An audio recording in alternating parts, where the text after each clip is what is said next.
Good night. Apa ada ya? Saya Didi dan saya Kuli. Di film-film itu suka ada tokoh jahat yang menganiaya orang miskin.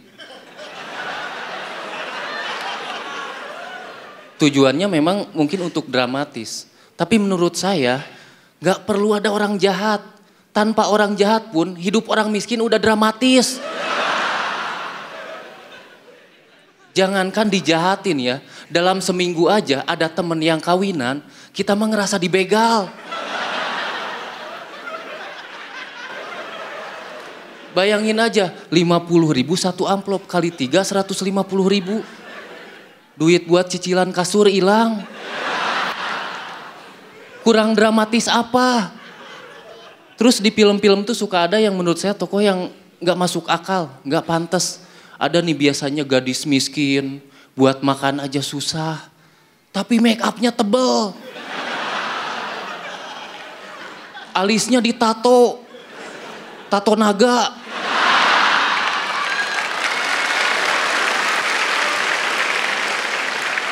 Bibirnya. Boh, gurih-gurih nyoy. Orang miskin mana ada yang kayak gitu. Istri saya aja boro-boro kebeli make up. Lipstick aja pakai krayon.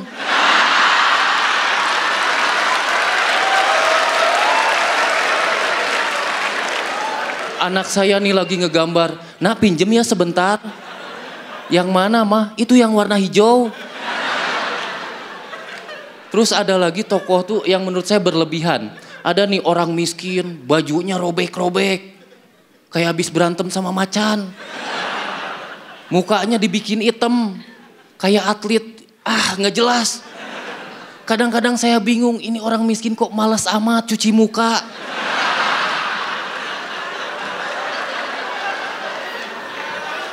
Saya sih bukan merendahkan orang yang membuat film. Saya yakin mereka udah belajar 5-10 tahun. Tapi jangan salah, saya 34 tahun. Berperan jadi orang miskin.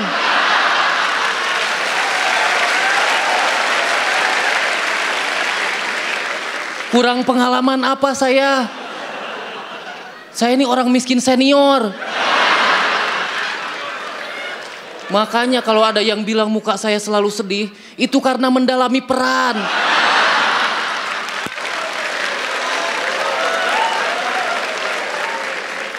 Terus ngomong-ngomong soal film, saya tuh pengen nanya sama Pak De Indro, Pak De.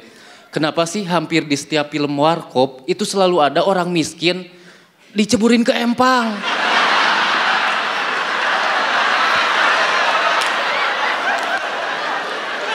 Kuli bangunan ketiban bata. Tukang beca nyangkut di pohon.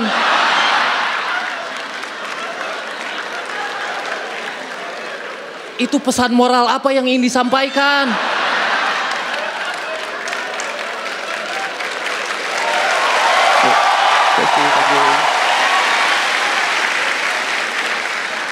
Nih jangan-jangan Pak De Indro selama ngelihat saya di sini otaknya itu mikir. Nih orang miskin enaknya diapain ya?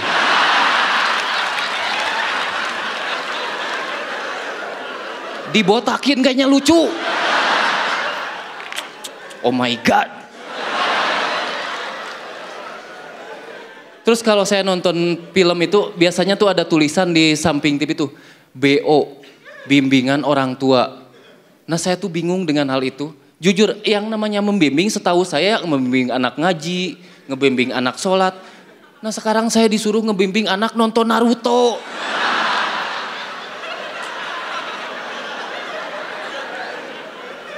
Apa yang harus saya jelaskan? Lagi pula kalau masalah film kartun mah justru anak saya yang membimbing saya. Saya nih lagi nonton Doraemon sama anak saya. Pak lihat tuh Pak, Bapak waktu kecil pasti kayak si Nobita. Malas belajar, makanya jadi kuli bangunan. Saya Dede, terima kasih. Luar biasa Kang Dede. Luar biasa. Aduh, saking luar biasa.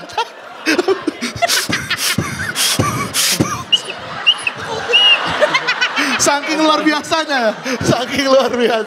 Luar biasa Pak Didi, langsung aja apa kata Bang Panji? 90% dari setnya itu adalah penulisan materi yang berdasarkan persona. Ya, jadi core-nya tuh datang dari persona, datang dari menjadi orang miskin. Dan bagus-bagus banget semuanya. Ih, dicatat satu persatu tuh. Cicilan kasur, ya Allah. Kelas menengah tuh ngerti nyicil mobil, nyicil motor, nyicil kasur. Aduh. Kasihan bang. Sulit. Bang, kasihan bang. Iya, gue paham, gue juga. Parah bang Panji. Ini kawan Gue paham. Jadi yang menarik adalah betapa cermatnya Kang Didi. Saya tuh bingung, Kang Didi tuh ngakunya miskin, tapi kok cara pikirnya tuh nggak kayak orang miskin. Cara pikirnya tuh cerdas banget gitu.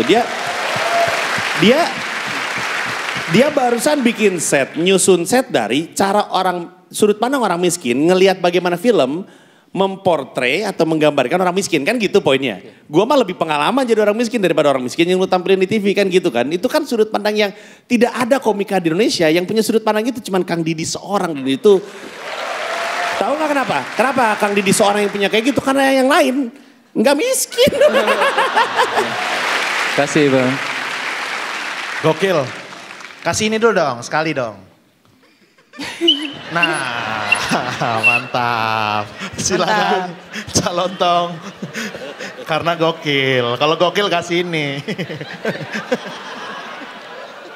Maaf. Itu tadi dagunya bisa bunyi. Bibir.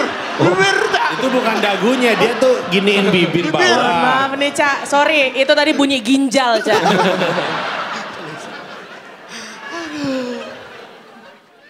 Kang Didi.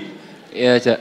Saya mencatat dari 5 yang sudah tampil.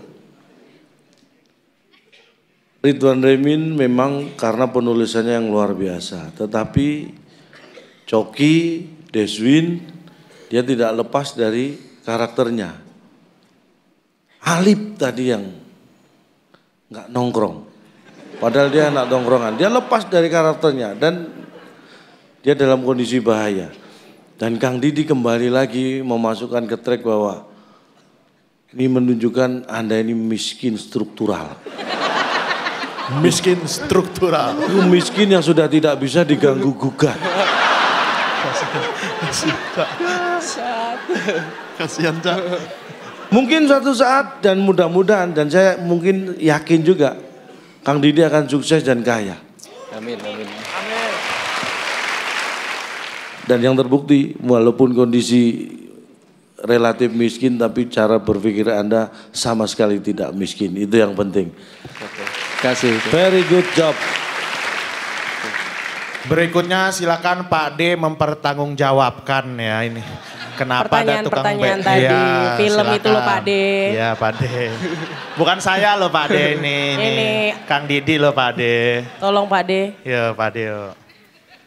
Kang Didi, jadi motivasi saya yang ingin saya katakan pada penonton film, janganlah jadi miskin. Karena menderita. Udah miskin harus dicemplungin ke kolam.